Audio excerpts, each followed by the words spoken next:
Bismillahirrahmanirrahim. Assalamualaikum warahmatullahi wabarakatuh. Alhamdulillah alladzi arsala rasulahu bil huda wa dinil haqqi liyudhhirahu 'alad dini kullih wa kafa billahi shahida. Asyhadu an la ilaha illallah wahdahu la syarikalah wa asyhadu anna Muhammadan abduhu wa rasuluh. Allahumma salli wa sallim ala nabiyyina Muhammad wa ala alihi wa sahbihi ajma'in. Amma ba'd. Ikhwan wal akhwat, dan terkhususnya adik-adik para penuntut ilmu yang kami cintai dan semoga dimuliakan Allah Subhanahu wa taala. Kita bersyukur kepada Allah Subhanahu wa taala atas segala limpahan nikmat yang Allah Subhanahu wa taala berikan kepada kita, atas segala karunia yang Allah berikan kepada kita, yang dimana nikmat-nikmat tersebut tidak mungkin seorang muslim bisa menghitung-hitungnya.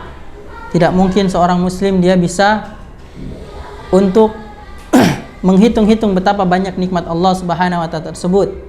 Sebagaimana Allah Subhanahu wa taala berfirman, "Wa in ta'uddu ni'matallahi la tuhsuha."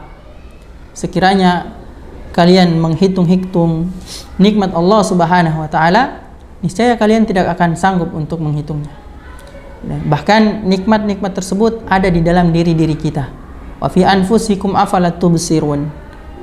Kata Allah Subhanahu wa taala, dan nikmat-nikmat tersebut, kekuasaan Allah, kebesaran Allah Subhanahu wa taala itu ada dalam diri-diri kalian. Maka mengapa kalian tidak mau merenungkannya? Kenapa kalian tidak mau melihatnya? Maka cukup seorang itu dia melihat berbagai macam kenikmatan Allah Subhanahu wa taala tatkala dia mampu melihat alam semesta ini dengan matanya, tatkala dia mampu mendengar pembicaraan dengan telinganya, tatkala dia mampu menggunakan tangannya dengan baik, dia mampu menggunakan langkah kakinya dengan baik.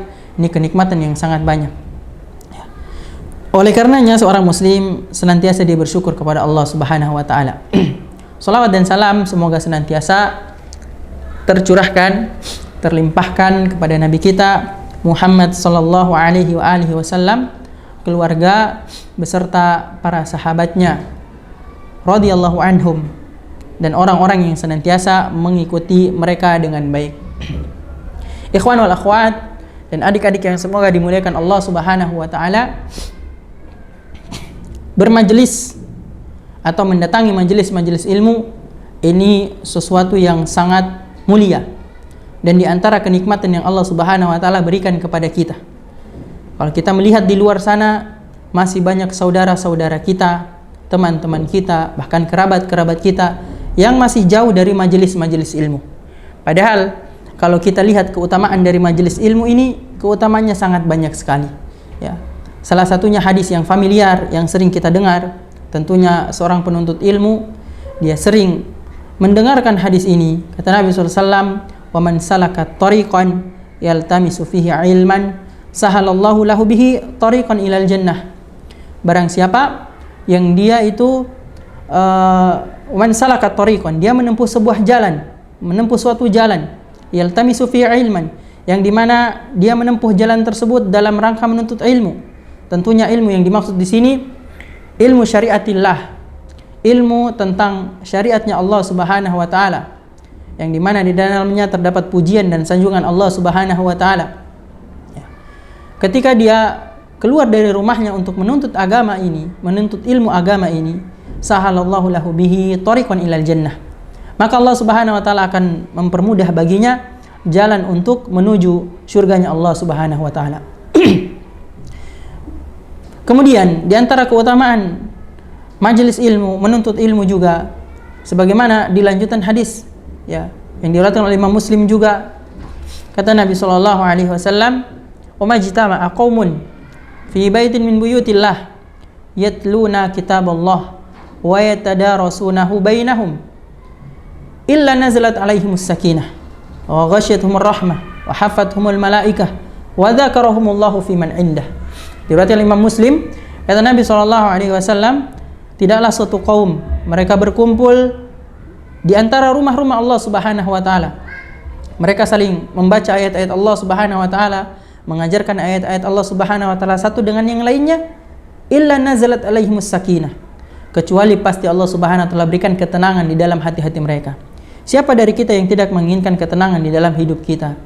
Semua kita menginginkannya.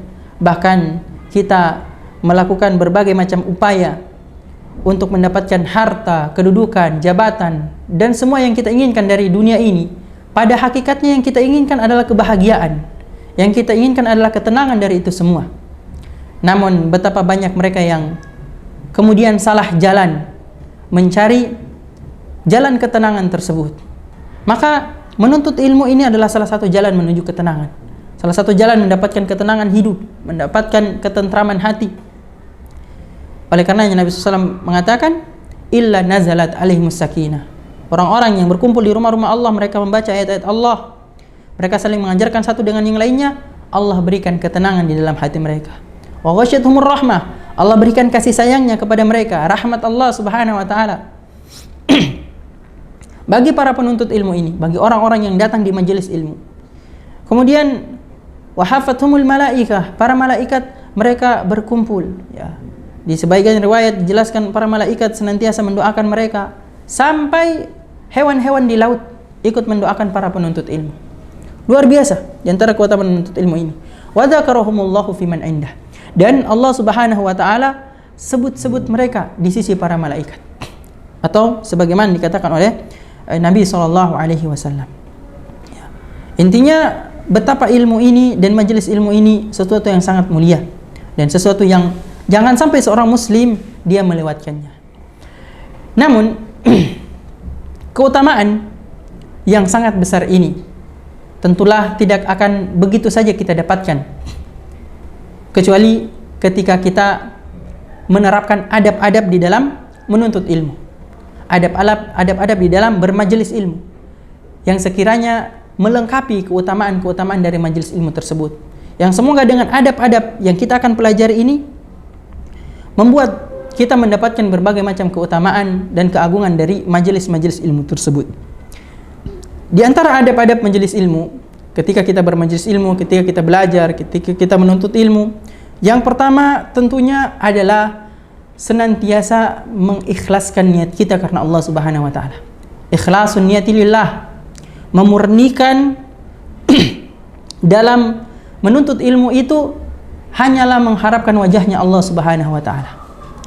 Ya. Bukankah ilmu itu sesuatu yang mulia? Bahkan sebagaimana dikatakan oleh para ulama, di antaranya Asy-Syaikh Shalih Al-Utsaimin rahimahullah, wa huwa min ajalil ibadat, ya. Di antara ibadah sunnah yang paling mulia, yang paling agung. Maka sudah sewajarnya seseorang ketika dia menuntut ilmu, yang dia tujukan dari menuntut ilmu tersebut adalah wajahnya Allah Subhanahu wa taala. Adalah ridhonya Allah Subhanahu wa taala, bukan dari keinginan-keinginan yang lain. Maka dia ikhlaskan niatnya sebelum dia mendatangi majelis-majelis ilmu.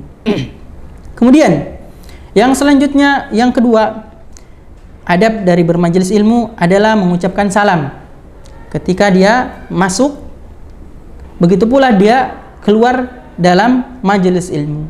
Namun yang perlu diperhatikan, ya, ikhwan wal akhwat dan juga para adik-adik yang semoga dimuliakan Allah Subhanahu wa taala, para thalibul ilm, itu jangan sampai hal tersebut kemudian menimbulkan gangguan, ya, kepada ketika majelis ilmu sedang berlangsung, atau menimbulkan ketidakkondusifan ketika majelis ilmu sedang berlangsung, ya. Hendaklah kita ucapkan sekedarnya, ya. Hendaklah kita ucapkan sekedarnya dan kita ucapkan salam ketika masuk dan keluar majelis ilmu tersebut. Kemudian yang selanjutnya, yang ketiga, adalah duduk di tempat yang kosong, ya. Duduk di tempat yang kosong, jangan di tempat yang sudah ditempati oleh orang lain, yang dimana hal-hal yang mubah itu ketika sudah menjadi hak orang lain, maka tidak boleh kita ambil begitu saja, ya. Itu akan menjadi hak dia, maka kita penuhi hak dia, ya. Hatta sampai sekiranya orang tersebut dia keluar sebentar karena kebutuhan, karena ingin buang hajat dan selainnya, maka itu akan tetap menjadi hak dia. Maka tidak boleh kita isi ketika sudah memang ditempati oleh orang lain. Maka kita duduk di tempat yang kosong, bukan di tempat yang sudah ditempati oleh orang lain. Kemudian di antara adab ketika bermajelis ilmu yaitu tidak boleh menyuruh orang lain berdiri atau pindah ke tempat duduk yang lainnya, kemudian dia duduk di tempat orang tersebut. Ya, hal ini sebagaimana diriwayatkan oleh Nabi SAW. Nabi SAW bersabda dalam hadisnya, kata Nabi SAW, la yuqimur rajulur rajula min maq'adihi aw min majlisihi thumma yajlisu fihi. Ya. Kata Nabi SAW, tidak boleh seorang itu memberdirikan seseorang, menyuruh seseorang pindah, ya, dari tempat duduknya, kemudian dia duduk pada tempat tersebut. Summa yajlisu fihi. Walakin tafassahu wa tawassa'u. Tapi apa yang seharusnya dilakukan oleh seorang yang datang di dalam majelis ilmu? Yang seharusnya dia lakukan adalah dia mengatakan tafassahu wa tawassa'u. Berilah keluasan, berilah kelapangan. Yang demikian itu di antara sunnah Nabi kita yang mulia sallallahu alaihi wasallam. Kemudian yang selanjutnya, yang keenam, tidak boleh berbisik-bisik padahal ada orang yang ketiga. Ya, ketika kita berbicara, mengobrol, ya, ada orang yang ketiga yang kita berbisik-bisik dengannya, ditakutkan akan menimbulkan praduga-praduga yang buruk atau prasangka-prasangka yang buruk, atau akan menyakiti hati orang tersebut. Dia merasa tersinggung dan hal-hal lain, ya, yang tidak diinginkan dari perbuatan tersebut. Maka tidak boleh seorang itu dia berbisik padahal ada orang yang ketiga yang di sampingnya atau yang berada di sekitarnya. Kata Nabi SAW, diriwayatkan oleh Imam Bukhari dan Imam Muslim, kata Nabi SAW, idza kuntum salasah, ya, kalau kalian sedang bertiga, maka janganlah dua orang di antara kalian saling berbisik-bisik. La yatanajasnani dunal akhar. Ya, janganlah dua orang di antara kalian saling berbisik-bisik tanpa menyertakan orang yang ketiga. Ya, karena yang demikian itu akan membuat sakit pada hatinya. Ya. Kemudian di antara adab ketika kita bermajelis ilmu yang selanjutnya, yang ketujuh, yaitu tidak banyak tertawa, ya, tidak banyak tertawa, tidak banyak bercanda. Ya, seharusnya seorang talibul ilmi, seorang penuntut ilmu, tatkala dia menuntut ilmu, maka dia fokus ke dalam pembahasannya. Dia serius mengikuti pembelajaran yang diberikan oleh ustadznya, supaya dia bisa mengambil faedah, dia mengambil manfaat, dia mengambil berbagai macam keutamaan dari yang disampaikan oleh gurunya tersebut. Kemudian yang selanjutnya adalah tidak berbicara yang keras dan tidak berbicara yang kotor.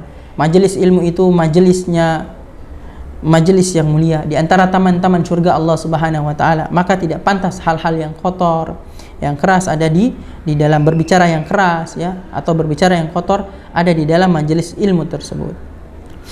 Kemudian yang kedelapan, menahan mulut. Ya, yang kesembilan menahan mulut ketika menguap dan bersin dan tidak membuang, ya, kotoran-kotoran di dalam majelis ilmu. Dan yang selanjutnya, yang ke-10, sebelum belajar kita membaca doa dan memohon ilmu yang bermanfaat. Ayol ikhwah wal akhwat dan para adik-adik yang semua dimuliakan Allah Subhanahu wa taala, ilmu itu Allah Subhanahu wa taala yang berikan.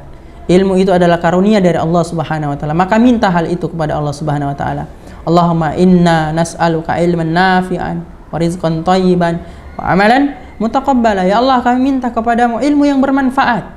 Ya, karena betapa banyak ilmu yang dimiliki oleh orang-orang tetapi tidak menjadikan ilmu itu bermanfaat untuk dirinya. Ilmu itu akan bermanfaat ketika kita amalkan. Maka mintalah kepada Allah Subhanahu wa taala ilmu yang bermanfaat. Rabbi zidna ilman warzuqna fahman. Ya Allah, berikanlah kami ilmu yang bermanfaat tentunya, dan juga pemahaman atas ilmu tersebut sehingga kita bisa mengamalkan ilmu tersebut. Kemudian yang terakhir, yang ke-11 adalah ketika selesai dari majelis ilmu, yaitu membaca doa kafaratul majlis sebagaimana yang sudah kita hafalkan bersama. Subhanakallahumma bihamdika asyhadu an la ilaha illa anta astaghfiruka wa atubu ilaik. Ya.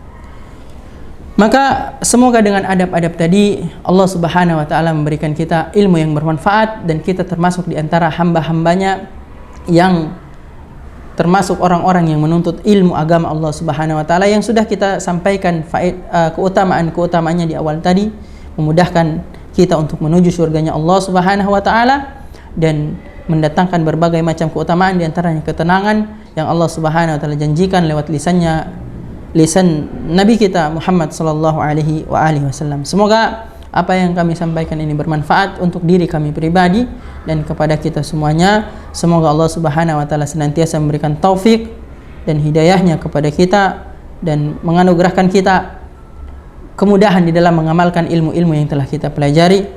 Innahu waliyudzalika wal qadiru alaih. Sallallahu alaihi wasallam Muhammad wa ala alihi wasallam. Subhanakallahumma wa bihamdika asyhadu an la ilaha illa anta nastaghfiruka wa natubu ilaik. Assalamualaikum warahmatullahi wabarakatuh.